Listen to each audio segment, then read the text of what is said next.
स्वागत है आपका फिर से एक नए रिवीजन सेशन में। ठीक है, आज हम लोग करने वाले हैं यूरोप महाद्वीप का पार्ट वन। ठीक है, यूरोप महाद्वीप का पार्ट वन का रैपिड रिवीजन करने वाले हैं। तो एक तरफ में हम लोग यूरोप का मैप ओपन किए हुए हैं और एक तरफ कुमार गौरव सर का नोट्स ओपन किए हुए हैं। ठीक है, तो आज आइए हम लोग स्टार्ट करते हैं यूरोप महाद्वीप का पार्ट वन पढ़ना स्टार्ट करते हैं। तो सबसे पहले सर लिखे हैं कि यूरोप महाद्वीप, ठीक है, यूरोप महाद्वीप क्षेत्रफल के हिसाब से छठा सबसे बड़ा महाद्वीप है। ठीक है, यूरोप महाद्वीप क्षेत्रफल के हिसाब से छठा महाद्वीप है। और यूरोप महाद्वीप एक ऐसा महाद्वीप है, ठीक है, जिसे मरुस्थल विहीन महाद्वीप है, डेजर्ट नहीं है। ठीक है, यूरोप में डेजर्ट नहीं है। तीसरा बात सर लिखा है कि यूरोप महाद्वीप तीनों ओर से पानी से घिरा हुआ है, इसीलिए यूरोप महाद्वीप को प्रायद्वीपीय महाद्वीप कहते हैं। कौन सा ऐसा महाद्वीप है, कौन सा ऐसा महाद्वीप है जिसको प्रायद्वीपीय महाद्वीप कहा जाता है, तो वो यूरोप होगा। काहे ऐसा बोला गया है, तो देखिए आइए देखते हैं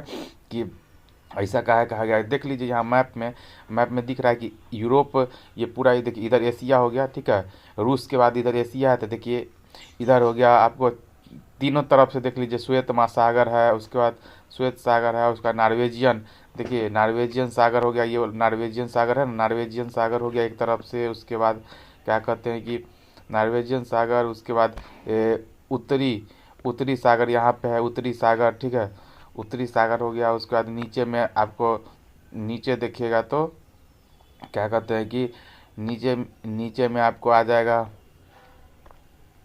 देखिए मैप में देखते हैं क्या है नीचे में।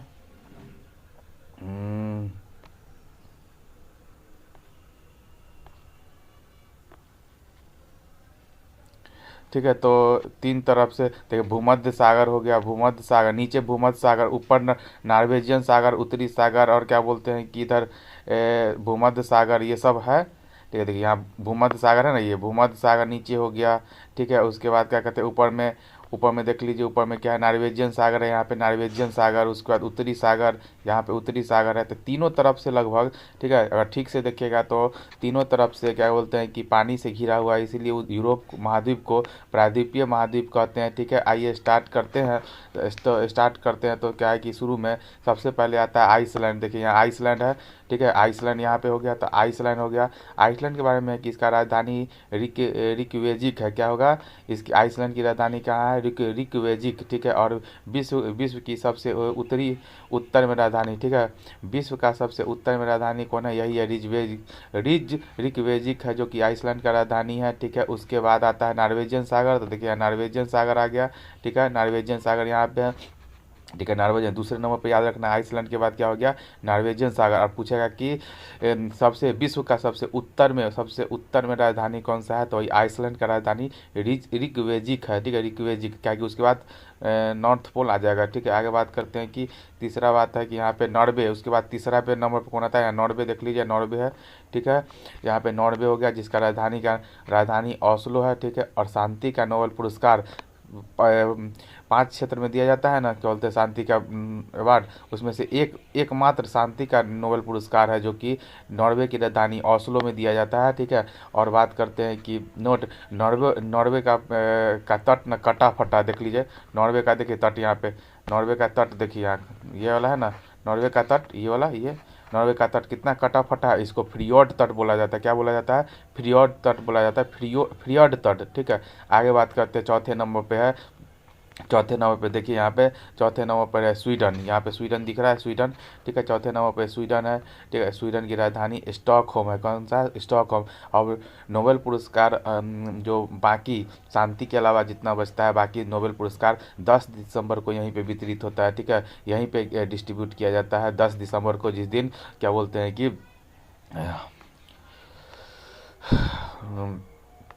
नोबेल पुरस्कार यहीं पे वितरित किया जाता है। नोट में यहाँ पे है कि बात करते हैं कि स्वीडन की राजधानी स्टॉकहोम में ही 1972 में, ठीक है ना, देखिए यहाँ पे 1972 में सतत विकास के लिए सस्टेनेबल डेवलपमेंट के लिए पहली बार वैश्विक सम्मेलन स्टॉकहोम में हुआ था। यहीं पे क्या बोलते हैं 1972 में भारत की प्रधानमंत्री इंदिरा गांधी आई थी और इससे इतना प्रभावित हुई थी कि क्या बोलते हैं कि भारतीय वन्य जीव संरक्षण एक्ट 1972 के तहत टाइगर प्रोजेक्ट 1973 में स्टार्ट की थी। ठीक है, और बात करते हैं और आगे बात करते हैं कि सतत विकास है। और इसी दिन 5 जून 1972 को जो ये हुआ था सस्टेनेबल डेवलपमेंट का मीटिंग स्वीडन की राजधानी स्टॉकहोम में, इसी कारण से 5 जून को पर्यावरण दिवस मनाते हैं हम लोग। ठीक है, बात करते हैं कि सतत विकास होता क्या है। तो पर्यावरण को ध्यान में रखकर किया गया विकास को सस्टेनेबल डेवलपमेंट या सतत विकास कहते हैं। अगला बात करते हैं कि स्वीडन का तो नाटो का 32वां सदस्य क्या बोलते हैं कि स्वीडन ही है। आगे बात करते हैं 31वां कौन है, तो फिनलैंड है। देख लीजिए फिनलैंड, यहाँ पे फिनलैंड है जो हम हाईलाइट कर रहे हैं वो फिनलैंड है। ठीक है, तो 31वां सदस्य फिनलैंड है। अब 32वां कौन हो गया, स्वीडन। अब बात करते हैं कि नाटो के बारे में। नाटो है क्या, तो देखिए यहाँ पे आपको बात करते हैं कि यहाँ पे एक यहाँ आपको रूस दिख रहा होगा, यहाँ रूस दिख रहा है और उधर अमेरिका और रूस आपस में बनता नहीं है। तो क्या होता है कि नाटो का फुल फॉर्म होता है नॉर्थ अटलांटिक ट्रीटी ऑर्गेनाइजेशन। ठीक है, जो रूस के खिलाफ बनाया गया था। कहा जाता है ना, चाणक्य कहते हैं ना कि दुश्मन का दोस्त भी दुश्मन का पड़ोसी को अपना दोस्त बना लो। तो वही चीज़ अमेरिका करता है कि रूस का जितना ही पड़ोसी है उसको नाटो में शामिल कर लेता है। जैसे देखिए ये रूस है ना, तो रूस का जो पड़ोसी कौन कौन है, फिनलैंड है। ठीक है, फिनलैंड है, स्वीडन है, नॉर्वे है, उसके बाद एस्टोनिया, लाटविया, लिथुआनिया है। ठीक है, इस सब को बेलारूस है, यूक्रेन है, पोलैंड है, इस सब को नाटो में शामिल करने का प्रयास हमेशा क्या करता है कि करते रहता है। इसके लिए NATO North Atlantic Treaty Organization का स्थापना किया है और उसका 32वां लेटेस्ट मेंबर कौन बन गया है, लेटेस्ट मेंबर बन गया है स्वीडन बन गया। 31वां यहाँ पे फिनलैंड बना है। ठीक है, आगे बात करते हैं फिनलैंड के बारे में। तो फिनलैंड की राजधानी हेलसिंकी है। ठीक है, और बात करते हैं कि यहीं पे ओलंपिक हुआ था 1952 का। ठीक है, 1952 का जो 1952 का जो क्या बोलते हैं कि 1952 का जो ओलंपिक हुआ था, यहीं पे केडी जादव ने भारत के लिए पहला व्यक्तिगत पदक ब्रॉन्ज मेडल कुश्ती में जीता था। ठीक है, बात करते हैं कि देखिए ये फिनलैंड है ना, फिनलैंड की राजधानी हेलसिंकी में ओलंपिक 1952 में केडी जादव पहला व्यक्तिगत पदक जीतने वाले भारतीय थे। बात करते हैं फिनलैंड एंड स्वीडन के मध्य बोथनिया की खाड़ी है। देख लेते हैं बोथनिया की खाड़ी है कि नहीं। देखिए फिनलैंड और स्वीडन के बीच में ना, देखिए फिनलैंड और देखिए यहाँ है फिनलैंड और ये है स्वीडन के बीच में बोथनिया की खाड़ी है। दिख रहा है ना बोथनिया की खाड़ी, हम जो हाईलाइट कर रहे हैं। तो देखिए वही चीज़ है बोथनिया की खाड़ी किसके बीच में है, तो फिनलैंड। ठीक है, फिनलैंड और स्वीडन के बीच में बोथनिया की खाड़ी है। आगे बात करते हैं छठे नंबर का बात करें तो बाल्टिक देश का बात करते हैं। बाल्टिक देश, ठीक है, तो 3 देश को बाल्टिक देश कहा जाता है। जिसको हम यहाँ पे जूम कर रहे हैं उस पर ध्यान दीजिएगा। देखिए एक हो गया एस्टोनिया, यहाँ पे जो एक पहला हाईलाइट कर रहे हैं एस्टोनिया, उसके बाद लातविया, देखिए लातविया और लिथुआनिया। ठीक है, एस्टोनिया, लातविया, लिथुआनिया को बाल्टिक देश कहते हैं। बाल्टिक देश इसलिए करते हैं क्योंकि ये तीनों देश की सीमा बाल्टिक सागर से लगती है। देखिए बाल्टिक सागर है ना, ये तो बाल्टिक सागर से लगती है, इसीलिए इसको एस्टोनिया, लातविया और लिथुआनिया को बाल्टिक देश कहते हैं। बाल्टिक देश में कितने देश आते हैं, 3 देश आते हैं। कौन कौन, एस्टोनिया, लातविया, लिथुआनिया। ठीक है, अब एस्टोनिया की राजधानी तल्लीन है। एस्टोनिया की राजधानी कहाँ, एस्टोनिया की राजधानी तल्लीन हो गया। और क्या बोलते हैं कि लातविया की राजधानी रीगा है। लातविया का राजधानी रीगा है। और बात करें लिथुआनिया का क्या होगा, विनियस हो गया, विनियस। Lithuania Vilnius. तो एस्टोनिया का तल्लीन हो गया, लातविया का रीगा हो गया। अब बात करें लिथुआनिया का विनियस हो गया। अब बात करते हैं, आप समझ में आ गया, क्योंकि ये तीनों देश बाल्टिक सागर से सीमा बनाती है, इसीलिए इसे बाल्टिक देश बोला जाता है। आगे बढ़ते हैं हम लोग 7वें नंबर बात पे कि पोलैंड कहाँ पे, तो देख लीजिए यहाँ पे पोलैंड है ना, यहाँ पे पोलैंड देख लीजिए, हम जो हाईलाइट कर रहे हैं ये पोलैंड हो गया। ठीक है, पोलैंड तो देखिए पोलैंड और लिथुआनिया के मध्य कालिनग्राद स्थान है जिसे रूस पर का अधिकार है। देख लीजिए यहाँ रूस, जो रूस लिखा हुआ है यहाँ रूस, ये वाला जो हम हाईलाइट कर रहे हैं ये रूस का कालिनग्राद स्थान है जिस पर रूस का अधिकार है। ठीक है, तो भले रूस यहाँ पर है, देखिए रूस यहाँ पे है, ये है रूस, लेकिन इसका छोटा सा पार्ट यहाँ पर भी है। ठीक है, पोलैंड के ऊपर में भी पोलैंड और लिथुआनिया के बीच में भी एक छोटा सा पार्ट है रूस का, जिसको कालिनग्राद बोला जाता है, जिस पर रूस का अधिकार है। ठीक है ना। अब बात करते हैं कि 1945 में ठीक है ना, बात करते हैं पोलैंड, तो पोलैंड का राजधानी क्या हो गया, पोलैंड का राजधानी वार्सा है। और ठीक है, विस्तुला नदी के किनारे, ठीक है विस्तुला नदी के किनारे, तो दिखा देते हैं, देखिए विस्तुला नदी कहाँ पे है, थोड़ा सा देख लीजिए, नदी वाला खोलते हैं हल्का सा। ठीक है, नदी वाला ओपन करते हैं तो समझ में आ जाएगा विस्तुला नदी है कहाँ, विस्तुला नदी है भी कि नहीं, या फिर ऐसे ही बोल रहे हैं, देख लेते हैं। ठीक है, विस्तुला नदी थोड़ा सा देख लेते हैं, 1 मिनट रुकिएगा, खोलने दीजिए विस्तुला नदी। ठीक है, देखिए यहाँ पे विस्तुला नदी है ना, देखिए यहीं पे न था, देखिए विस्तुला नदी यहाँ है ना, विस्तुला नदी यहाँ पे आपको दिख गया होगा। ठीक है, अब हम लोग चलते हैं नीचे, ऊपर चलते हैं। ठीक है, 1 मिनट, आइए थोड़ा बड़ा कर ले। ठीक है, तो ये हो गया, तो विस्तुला नदी के किनारे में पोलैंड है। ठीक है, बात करते हैं पोलैंड और लिथुआनिया के मध्य कालिनग्राद स्थान है जिस पर रूस का अधिकार है, समझ में आ गया। और बात करते हैं कि 1945 में संयुक्त राष्ट्र बने यूनाइटेड नेशन के संस्थापक देशों में, ठीक है, पोलैंड को छोड़कर बाकी 50 देशों ने हस्ताक्षर कर लिया था। तो वो टोटल 51 देशों में से कौन ऐसा देश था जो यूनाइटेड नेशन के संस्थापक सदस्य में नहीं था, तो पोलैंड था। पोलैंड ने बाद में चल के साइन किया। आगे बात करते हैं जर्मनी का, तो देख लीजिए यहाँ जर्मनी है ना, जर्मनी है, यहाँ जर्मनी है। ठीक है, पोलैंड के बगल में, पोलैंड के लेफ्ट साइड में जर्मनी हो गया। ठीक है, जर्मनी जिसकी राजधानी बर्लिन है। और बात करते हैं कि, और यहाँ पे देखिए जर्मनी के ऊपर में, ठीक है, जर्मनी के ऊपर में देख लीजिए यहाँ पे डेनमार्क है। कौन है, डेनमार्क है। ठीक है, तो देखिए जर्मनी है, उसके ऊपर में डेनमार्क है, और जर्मनी और डेनमार्क के बीच में, जर्मनी और क्या बोलते हैं कि जर्मनी और डेनमार्क के बीच में जो को जोड़ने वाला कील नहर है, जर्मनी और डेनमार्क है ना, जर्मनी और डेनमार्क के बीच में एक नहर गुजरती है जो उत्तरी, जैसे कि ये उत्तरी सागर है ना, उत्तरी सागर को, ठीक है, उत्तरी सागर को देखिए, उत्तरी सागर को बाल्टिक सागर, उत्तरी सागर को बाल्टिक, देखिए ये उत्तरी सागर को ऐसे करके जोड़ने के लिए, ये जोड़ने के लिए क्या कहते हैं कि यहाँ पर कील नहर है। डेनमार्क और जर्मनी के बीच में, कील सागर है, जो कि उत्तरी सागर को, उत्तरी माने नॉर्थ सी को कील सागर से अति क्या बोलते हैं बाल्टिक सागर से जोड़ता है। ठीक है, तो ये बात समझ में आ गया। कील सागर अगर आपको देखना है कील सागर कहाँ पे है, तो इसके लिए आपको ये वाला मैप थोड़ा सा खोलना होगा, देखते हैं कहाँ पे कील है,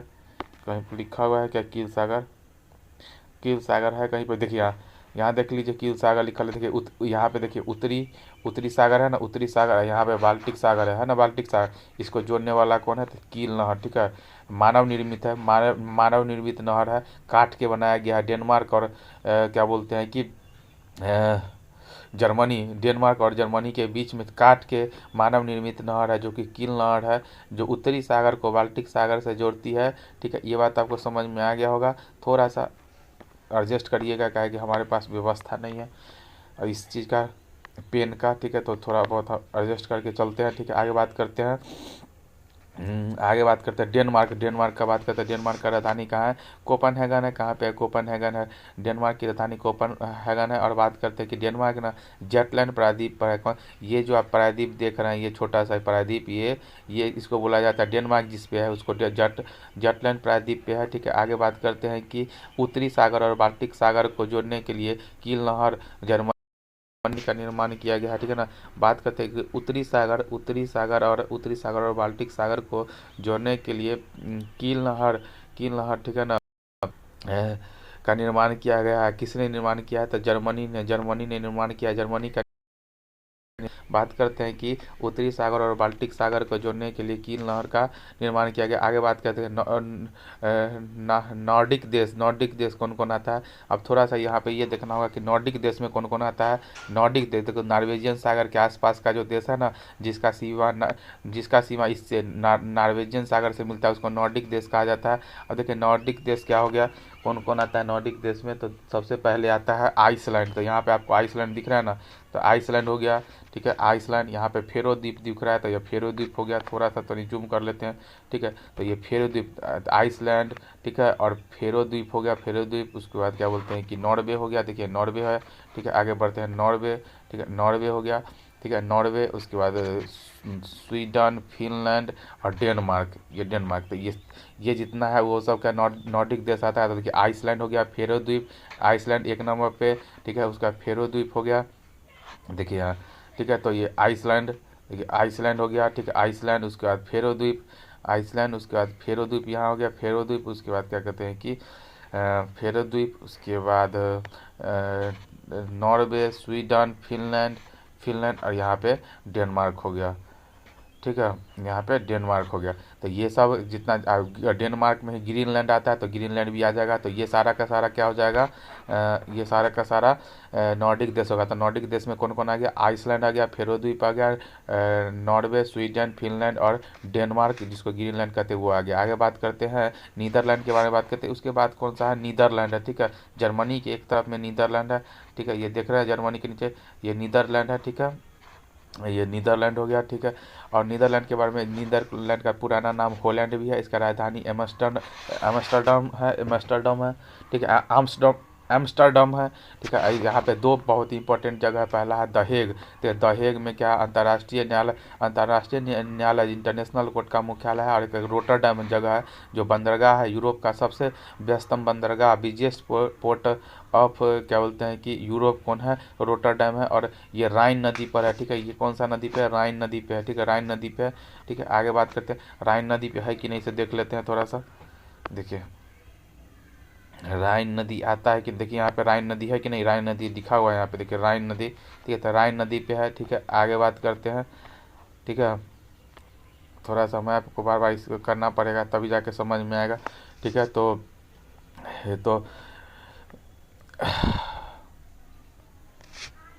तो नीदरलैंड के बारे में समझ गया। नीदरलैंड का पूरा नाम होलैंड है और इसका राजधानी एम्स्टर्डम है। यहाँ पे दो इंपॉर्टेंट जगह है, द हेग, जहाँ पे अंतर्राष्ट्रीय न्यायालय या इंटरनेशनल कोर्ट का मुख्यालय है। एक रोटरडम है बंदरगाह, जो कि यूरोप का सबसे व्यस्तम बंदरगाह है, ठीक है, बिजिएस्ट पोर्ट है यूरोप का, और राइन नदी के किनारे बसा हुआ है नीदरलैंड। और बात करते हैं कि बेल्जियम का, देखिए यहाँ बेल्जियम कहाँ पे भाई, बेल्जियम, देखिए नीदरलैंड और क्या, बेल्जियम खोजिए, बेल्जियम देखिए यहाँ पर दिख रहा है बेल्जियम, हाँ दिख रहा होगा, ठीक है। जहाँ पे हम अभी हाईलाइट किए वो बेल्जियम है, ठीक है। देखिए ये बेल्जियम है, ठीक है। अब नीदरलैंड यहाँ पे है, ठीक है, समझ में आ गई बात। तो बेल्जियम, बेल्जियम का राजधानी ब्रुसेल्स है। क्या है, ब्रुसेल्स है, बेल्जियम का राजधानी ब्रुसेल्स है, ठीक।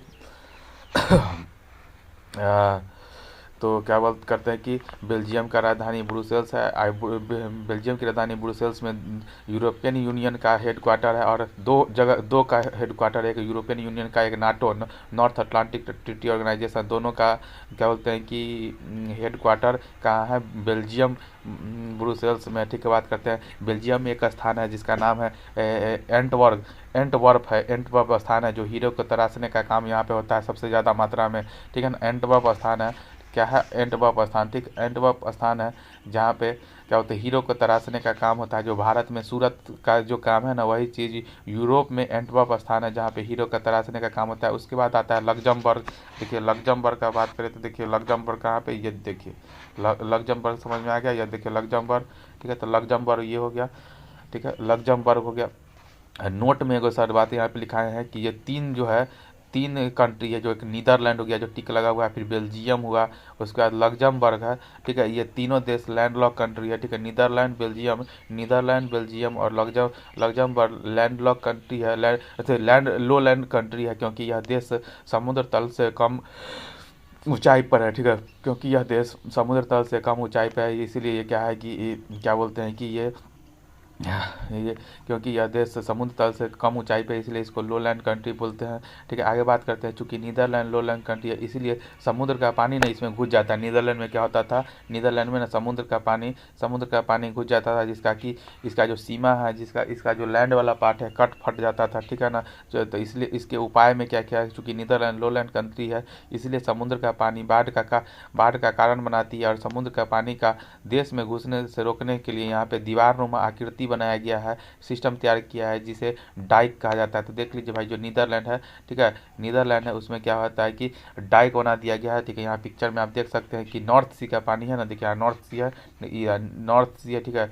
यहाँ पे आपको नॉर्थ सी दिख रहा होगा, नॉर्थ सी, ठीक है। तो नॉर्थ सी, ठीक है, तो ये हो गया, देखिए नॉर्थ सी है ना, नॉर्थ सी, ठीक है। तो नॉर्थ सी का पानी क्या होता था कि नीदरलैंड में घुस जाता था, उससे बचाने के लिए दीवारनुमा संरचना बनाया गया है जिसको डाइक कहा जाता है, ठीक है। वही चीज़ है। तो ये हो गया। और कुछ पिछला जो सर पढ़ाए हुए अफ्रीका का कुछ सवाल कराएं, विश्व का महाद्वीप अफ्रीका का कुछ सर सवाल कराएं। तो आइए थोड़ा सवाल को देखते हैं, थोड़ा बड़ा इसको कर लेते हैं, इसमें मैप का ज़रूरत नहीं है, ठीक है, मैप का ज़रूरत नहीं है। तो देख लेते हैं, सवाना घास का मैदान कहाँ पर स्थित है। सवाना घास का मैदान अफ्रीका में स्थित है। अगला बात है कि एटलस एटलस पर्वत किस महाद्वीप में है। तो अफ्रीका महाद्वीप में। अगला है, कौन सा एक मात्र महाद्वीप है जिसमें कर्क रेखा, भूमध्य रेखा और मकर रेखा, तीनों रेखा गुजरती है। अफ्रीका हो गया। किस किस महाद्वीप में एटलस पर्वत है। अफ्रीका में, अफ्रीका में एटलस से। बात करते हैं, संसार का सबसे बड़ा महाद्वीप कौन सा है। संसार का सबसे बड़ा मरुस्थल, संसार का सबसे बड़ा मरुस्थल कौन सा है। तो बात करते हैं, सहारा मरुस्थल है। कौन सा है, सहारा मरुस्थल है, सहारा मरुस्थल। अगला बात करते हैं, हॉर्न ऑफ अफ्रीका को कौन कौन सा आता है। तो हॉर्न ऑफ अफ्रीका बोला जाता है सोमालिया, इथोपिया, इथोपिया, जिबूती को कहा जाता है। ऑप्शन नंबर सी सही है। अगर बात करते हैं, निम्नलिखित में से कौन सा एक अफ्रीका स्थलबद्ध माने लैंड लॉक कंट्री है। तो देखिए स्थलबद्ध, तो बात करते हैं कि बुरुंडी है ना, बुरुंडी, ठीक है, बुरुंडी स्थलबद्ध देश होता है, ठीक है ना, बुरुंडी। निम्नलिखित में से कौन सा एक अफ्रीका का स्थलबद्ध देश है। तो बुरुंडी हो जाएगा। आगे बात करते हैं, निम्नलिखित, ठीक है, निम्नलिखित नदियों में से कौन सा विषुवत रेखा को 2 बार काटती है। तो जायरे, कांगो या जायरे नदी जिसको कहते हैं वो है, ठीक है। आगे बात करें, अफ्रीका की कौन सी नदी मकर रेखा को 2 बार काटती है। लिम्पोपो नदी। करीबा बांध निर्मित है, करीबा बांध निर्मित है कहाँ पे, जाम्बेजी नदी पर, जाम्बेजी नदी पर करीबा बांध है, ठीक है। तो आज के लिए इतना ही, ठीक है। मिलते हैं फिर क्या बोलते हैं यूरोप के पार्ट 2 में। तब तक के लिए बाय।